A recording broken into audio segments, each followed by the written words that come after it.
خبر شامل کرتے ہیں منڈی بہاؤدین سے، جہاں سے ہمیں عنایت اللہ انجم کلیئر نے رپورٹ کیا ہے۔ ضلعی امن کمیٹی کا اجلاس ماہ ربیع الاول زیر صدارت ڈسٹرکٹ پولیس آفیسر نعیم عزیز سندھو منعقد۔ تفصیلات کے مطابق ضلعی امن کمیٹی کا اجلاس 12 ربیع الاول آمد کے حوالے سے زیر صدارت ڈسٹرکٹ پولیس آفیسر نعیم عزیز سندھو پولیس کانفرنس روم میں منعقد ہوا۔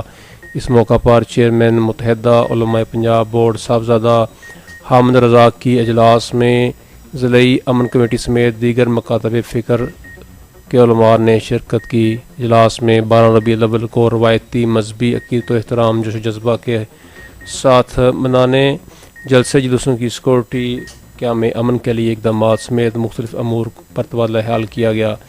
اس موقع پر ڈسٹرکٹ پولیس آفیسر نعیم عزیز سندھو نے کہا کہ 12 ربیع الاول کا دن پوری امت مسلمہ کے لیے مسرت اور خوشی کا دن ہے۔ ہمیں چاہیے کہ ہم اس دن کو مذہبی عقیدت کے ساتھ منائیں۔ انہوں نے کہا کہ ضلع بھر میں نکالے گئے جلوسوں کی سیکورٹی کے لیے مؤثر اقدامات کیے جائیں گے اور کسی کو قانون ہاتھ میں لینے کی اجازت نہیں ہوگی۔